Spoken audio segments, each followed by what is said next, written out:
Hello மக்களே, அனைவருக்கும் வணக்கம். இன்றைக்கி என்ன பார்க்க போகிறோங்கிறத சொல்லிடுறேன். நம்ம இன்றைக்கி தொக்கு வைக்க போகிறதுக்காக காய்கறி அரியறதுக்காக எல்லாம் எடுத்து வச்சுருக்கேன். வெங்காயம், இது வெங்காயம் எல்லாத்துக்குமா, தொக்குக்காக இவ்வளோ வெங்காயமா அப்படின்னு கேட்காதீங்க. நான் மொத்தமாக மார்னிங் டிஃபனு, லஞ்சு, பொரியல் எல்லாத்துக்கும் தனித்தனியாக அரிஞ்சு வைக்க போகிறேன். ஏன்னா நின்றுட்டு அரிக்க முடியல. அதனால் தொக்குக்கு தான் இப்போ நாம் பார்க்க போகிறோம். அந்த தொக்குக்கு பாருங்கள், சின்ன வெங்காயம் கட் பண்ணி வச்சுருக்கேன். சின்ன வெங்காயமும் பூண்டும் உரித்து இடித்து வச்சுருக்கேன். அதுக்கப்புறம் ஒரு தக்காளி சின்னதாக தக்காளி செலக்ட் பண்ணி வெட்டி வச்சுருக்கேன். அப்புறம் கருவேப்பிலை கொஞ்சமாக, அப்புறம் ஒரு 4 கத்திரிக்காய் எடுத்து இந்த மாதிரி சின்ன சின்னதாக கட் பண்ணியிருக்கேன். உள்ளே கொஞ்சம் சொத்து இருந்துச்சு, அதை ஒரு ஓரமாக எடுத்து வச்சுட்டு இந்த மாதிரி கட் பண்ணி வச்சுருக்கேன். இது கண்டிப்பாக இந்த ரெசிபி எதுக்கு நல்லாயிருக்கும் அப்படின்னா, முக்கியமாக இந்த பழைய சாதத்துக்கு தொட்டுக்கிட்டு சாப்பிட்டா செம்ம காம்பினேஷன் சூப்பராக இருக்கும். அது மாதிரி தயிர் சாதத்துக்கு செம்ம டேஸ்டியாக சூப்பராக இருக்கும். அதுக்கப்புறம் ஒரு வானல் வச்சு, வானல் சூடானதுக்கப்புறம் கல்லெண்ணெய் இருக்கும் இல்லையா, ஒரு 4-5 ஸ்பூன் ஊற்றியாச்சு. இது நல்லா சூடாகட்டும். இந்த ரெசிபிக்கு கல்லெண்ணெய் யூஸ் பண்ணால் சூப்பராக நல்லா வாசனையாக நல்லாயிருக்கும். அதுக்கப்புறம் கொஞ்சமாக கடுகு போட்டுட்டேன். கடுகு நல்லா பொரியட்டும். அதோட இந்த ரெசிபிக்கு கொஞ்சம் பூண்டு நல்லா இடித்து நச்சு போட்டிங்கன்னா நல்லா வாசனையாக நல்லா அரோமா கொடுக்கும். அதுக்கப்புறம் சின்ன வெங்காயம், நம்ம பூண்டு போட்டோம் இல்லையா, அது 2த்தையும் போட்டு நல்லா வதக்கி விட்டுருங்க. கூடவே கருவேப்பிலை இதையும் போட்டு வதக்கி விட்டுட்டு, நல்லா தயிர் சாதம் இல்லை இந்த பழைய சோறு செஞ்சு வச்சுட்டு இந்த மாதிரி ஒரு தொக்கு வச்சு சாப்பிட்டு பாருங்கள். ஐயய்யய்ய, வாழ்க்கையில் அவ்வளோ ஒரு ஆனந்தமாக இருக்கும். சாப்பிட்றத விட சந்தோஷமான விஷயம் ஏதாவது இருக்குங்களா? கண்டிப்பாக கிடையாது. எனக்கெல்லாம் சாப்பாடுன்னு சொன்னாலே போதும், அந்த அளவுக்கு இருக்கும்.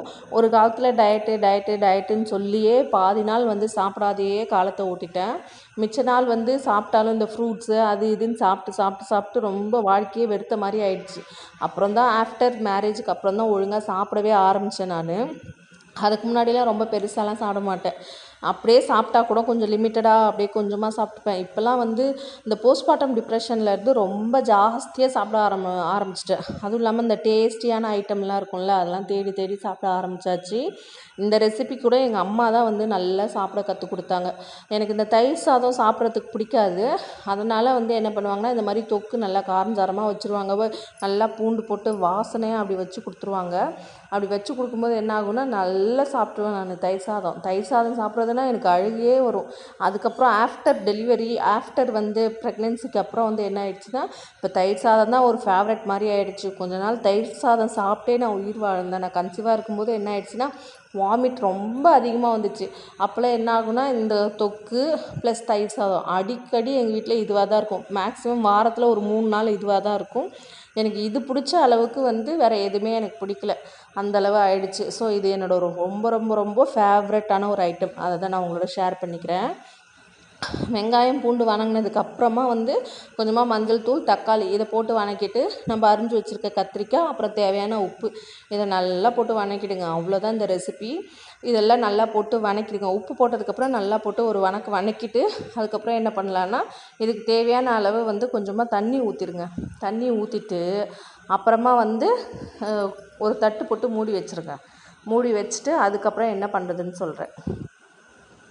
இந்த மாதிரி தண்ணி ஊற்றிட்டு ஒரு தட்டு போட்டு மூடி வச்சிங்கன்னு வச்சுக்கோங்களேன், இந்த கத்திரிக்காய் நல்லா வெந்துடும். கத்திரிக்காவே சீக்கிரமாக வேகிற ஒரு காய் தான்.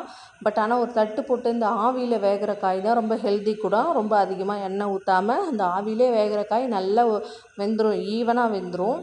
அதுக்கப்புறம் இதை எடுத்து இது என்ன பண்ணுங்கள், அப்படியே வச்சு மசிச்சிருங்க. நம்ம வச்சுருக்கோம் இல்லையா கரண்டி, அதிலே வச்சு நல்லா மசிச்சுட்டு, நம்ம கரண்டியாலே வச்சு மசிச்சுட்டு, அதுக்கப்புறம் இதுக்கு தேவையான அளவு மிளகாத்தூள் போடுறேன். இது எங்கள் அம்மா எனக்கு வீட்டில் அரைச்சி கொடுத்த மிளகாத்தூள் தான். அதை காரத்துக்கு ஏற்ற மாதிரி சேர்த்துக்கிறேன். நான் இது குழந்தைக்கும் ஊட்டுறதால கொஞ்சம் காரம் கம்மியாக போட்டிருக்கேன். ஒருவேளை நானும் என் ஹஸ்பண்ட் மட்டும்னா இது இன்னும் கொஞ்சம் காரம் அதிகமாகவே போடுவேன். அப்புறமா ரொம்ப கெட்டியாக இருந்த மாதிரி இருந்துச்சு. அதனால லைட்டாக கொஞ்சமாக தான் தண்ணி ஊற்றிருக்கேன். ரொம்ப அதிகமாக தண்ணி ஊற்றிட்டிங்கன்னா என்ன ஆகிடும்னா உப்பு எல்லாம் அளவெல்லாம் மாறிடும். அதனால் சும்மா அந்த கெட்டியாக இருக்குது, அதனால் லைட்டாக கொஞ்சம் கிரேவி மாதிரி வரத்துக்காக தண்ணி ஊற்றினா, மற்றபடி வேறு ஒன்றும் இல்லை. அப்படியே நல்லா சுண்டை வச்சு இது ஒரு பழைய சாதம் வச்சு சாப்பிட்டா அடடா சுவை அள்ளும். நீங்களும் செஞ்சு பாருங்கள்.